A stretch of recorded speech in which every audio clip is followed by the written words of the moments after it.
Why are you sitting here? Relaxing or? Go on, go on, go on. Just look down in the picture. Can I show you? Yeah, okay. Yeah, if I want to film it, I'll film it. What? How much money did you pay for the phone? UK government. Education for education. You get new phones. سلام كميتونو زي خبركم تخاتلتين لو معنتي معبل تقاومو هوتيلات عقبة بريطانيا ابت خباب هوتيل بإيرتراوين زركبوم قال حاتت عقبة زي تسألوا فيديوهات ونكرينا سامو داتم زي صنحو خم دلومود لايك مكبر جمروها لايك يترسعوا let's go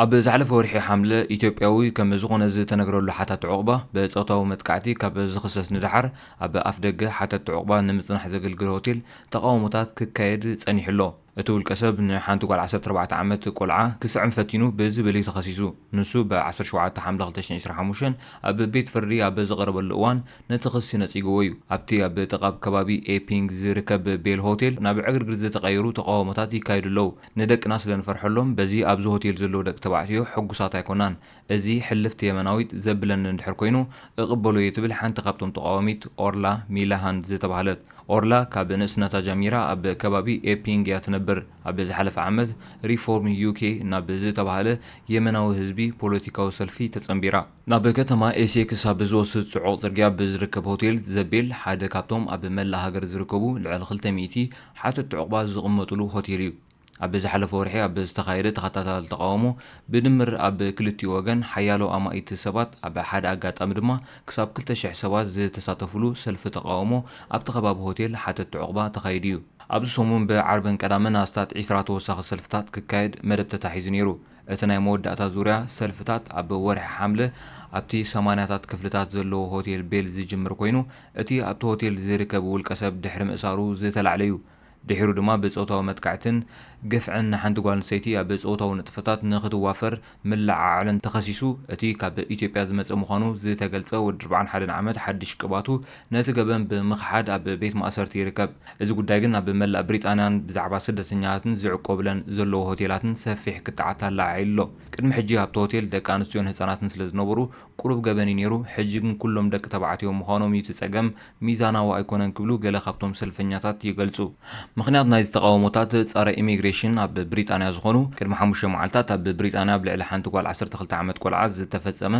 ዓመጽ ብዝተኣሳሰር ተኸሲሶም ክልተ ሰባት ኣብ ቤት ፍርዲ ቀሪቦም ነይሮም ኣብ ልዕሊ ሓመድ ሚላክል ዝተባሃለ ውልቀ ሰብ ክልተ ናይ ዓመጽ ክስታት ክቐርብ እንከሎ ካልእ መሐመድ ከቢር ዝተባሃለ ድማ ብጭውያን ብምሕናቕን ትሕቲ 13 ዓመት ዝዕድሜ ጓል ንምዕማጽ ብምሕጋዝን ተኸሲሱ መራሒ ቤት ምኽሪ ምምሕዳር ዋርዊክሸር ጆርጅ ፊንች እቶም ክልተ ሰባት ሓተት ዕቑባ ምዃኖም ገሊጹሎ ፖሊስ ዋርዊክሸር ቤት ጽሕፈት ውሽጣዊ ጉዳያት ድማ ንኹነታት ኢሚግሬሽን ቶም ክልተ ሰባት ሸፊኑ ክብል ከሲሱሎ ፖሊስ ሓደ ሰብ ብገበን ምስተኸሰሰ ሃገራዊ መምርሒ ንኽተል እዚ መምርሒ ድማ ብሄር ወይ ኩነታት ኢሚግሬሽን ምክፋል ዘጠቓለለ ኣይኮነን ብምባል ተወሳኺ ዝርዝር ሓበሬታ ክህብ ኣይከኣለን ቤት ጽሕፈት ውሽጣዊ ጉዳያት ከም ዝገለጾ ንገበን ዝፈጸሙ ናይ ወጻኢ ዜጋታት እቲ ሕጊ ተግባራዊ ከም ዝኸውን ናብ ፍትሒ ከም ዝቐርቡን ክጠራጠሩ የብሎምን ኢሉሎ ወዲ 23 ዓመት ሙላኪል ብ28 ሓምለ ካብ ኣብ ኮቨንትሪ ናብ ቤት ፍርዲ ክቐርብ እንከሎ ወዲ 23 ዓመት ካቢር ትማሊ ቀዳም ኣብ ቤት ፍርዲ ቀሪቡ እዞም ውልቀ ሰባት ኣብ ከተማ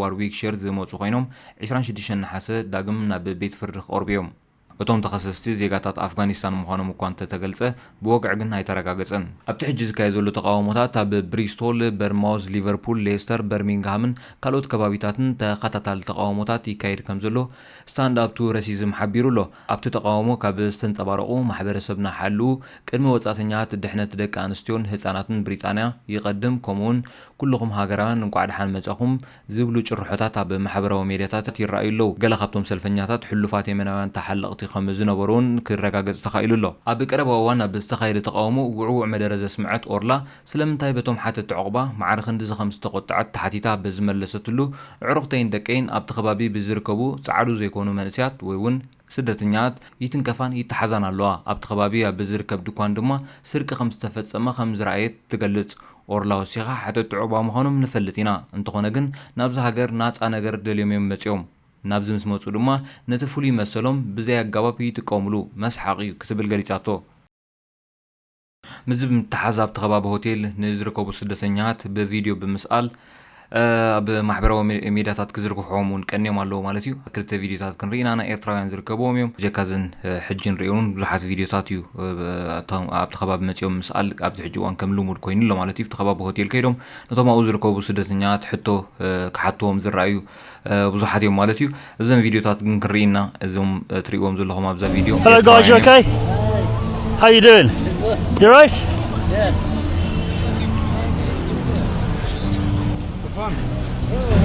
Why are you sitting here? Relaxing or? Go on, go on, go on. Just look down in the picture. So why you down? For fun. Yeah. Well, there's a hotel up the road. Yeah, okay. I don't want to presume, but we thought maybe you from the hotel. Where are you guys from, Eritrea?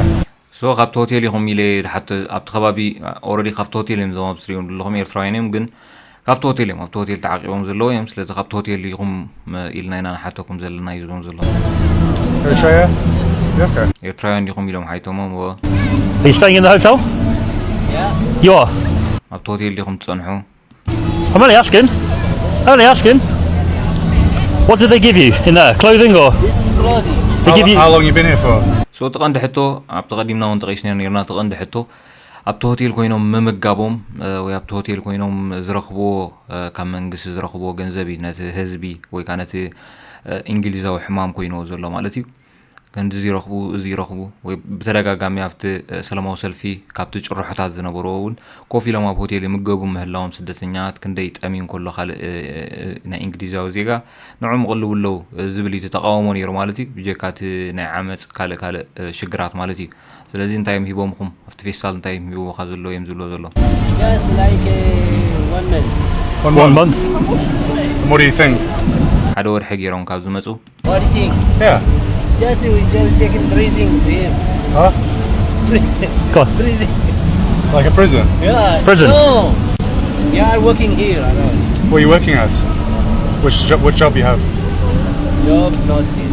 No, okay, fair enough. So the hotel give you the clothing, yeah? Yeah, yeah. ስለዚህ ሆቴል ኪቦም ማኻትኽዳን አክቹዋሊ ናይ ምዝርራብ ተኽእሎታት እውን ኣሎ ብሓፈሻ ተሓትዎም ዘለዉ ዝምልስሎም ነንበይ ንኸውን ንኽእል ግን ክዳውንቲ እቲ ፌስታል ዘለዎ ሆቴል ደም ሂቦም ኻኢሎም Thank you. እሱ ኢኻ ደልዩ ደሎ ቀንዲ እቶም ሆቴል ደም ሂቦም ኻ መንግስቲ ደም ሂቦም ኻ ብምባል እዮም ተቐንዲ ዝሓትዎም ዘለዉ ማለት Hello guys, you okay? Oh, now that's a nice phone. How much you pay for the phone? እዛ ሞባይል ክንደይ ከፊል ካላ እዩ ዝብሎ ዘሎ Yeah, if I want to film it, I'll film it. What? How much money did you pay for the phone? For the ክንደይ ገዚከ እታ ሞባይል ይሉ ዘሎ ምክንያቱ ኦልሬዲ መንግስቲ ዝሃቦም ገይሩ ሓሲብዎ ዘሎ how much? I don't know. You don't know? The mobile phone. How much you pay? Yeah. Free. How about From the hotel. Very brand new shoes. እዙን ጽቡቕ ጫማ መሊሱሎ እዩ ዘሎ My very nice shoes. But this guy here, And the phone. that's a very nice phone, isn't it? Well, That's my free it's not the best phone, but it's an expensive phone. You know.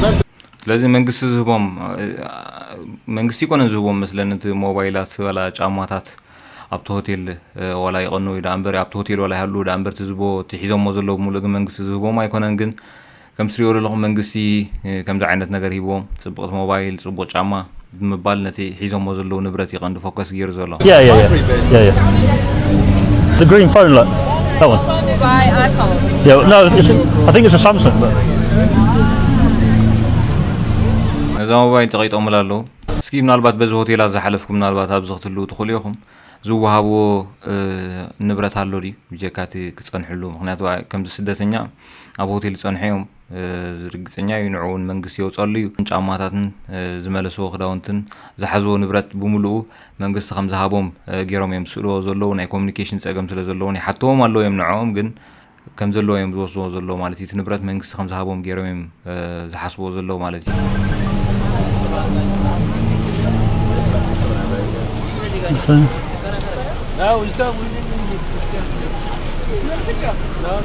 ጀካ ዝውን ብወገን ኤርትራውያን ዝተሳእለት ቪድዮ እዚኣ ነቶም ክሓትዎም ዝመፁ ባዕሎም ዝሰኣልዎም እዮም እዚኣ ቪድዮ ማለት እዩ Just come to England on the boat. No. How you get here? ብኸመይ መፂኹም ዝብሎ ዘሎ እዚ ከዓ Airplane. No both. Yeah. Who? بأيربلين نمسينا نفاريتنا مسينا ببوت هيكونن بجالبة ببحر يكونن يزلون زلو توم يرتران كوميلو مليسوم ولا مالو Who did you fly with? We came here by scholarship. By who? Scholarship. By government. بحفشات وصايتات غفرمنت حجون እሱ እንዲ ተዘረባ ዘሎ መንግስቲ ድምጽኩም በአየር ንምባሊ እሱ ይትሕቱ ዘሎ ዛዕዳ ማለቲ ሶንካ ስኮላርሺፕ ሎሎ ስኮላርሺፕ Education, yeah. UK government. Education for education. You get new phones. ሓዳሽ ሞባይል ረኺብኩም You get phone. This is what No. Right, we our are. government is giving you. Well, not you. Too in much. particular. Too much.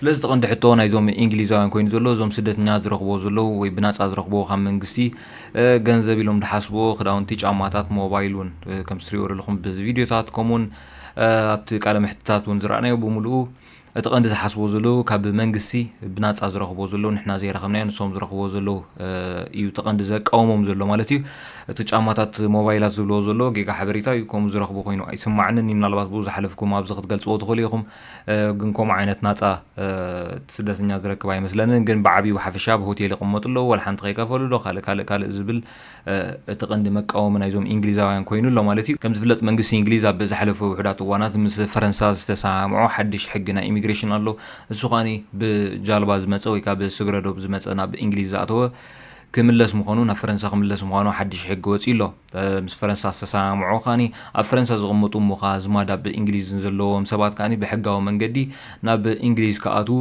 ዝኽእልሉ መንገዲ ክፈጥሩ ምዃኖም እዮም ተሰማሚዐን ዘለዋ ማለት እዩ ስለዚ ሓድሽ ሕጊ ብወገን ክልቴን ፈረንሳን እንግሊዝ ተሰማምዖ እዩ ካብ እንግሊዝ ናብ እንግሊዝ ዝኣተዉ ብዘይ ሕጋዊ መንገዲ ናብ እንግሊዝ ዝኣተዉ ናብ ፈረንሳ ክምለሱ እዮም ካብ ፈረንሳ ኣብ ፈረንሳ ዝርከቡ እሞ ከዓ ዝማዶም ኣብ እንግሊዝ ዘለዉ ከዓ ብሕጋዊ መንገዲ ናብ እንግሊዝ ከኣትዉ እዮም እዚ ሓድሽ ሕጊ ብወገን ክልቴን ሃገራት ዝተሰማምዓሉ ሓድሽ ሕጊ ናይ ኢሚግሬሽን እዩ ስለዚ ጋይስ ሎማዓን ዝበልናዮ መደብ ዝመስል ነይሩ ክሳብ ዝቕፅል ሰላም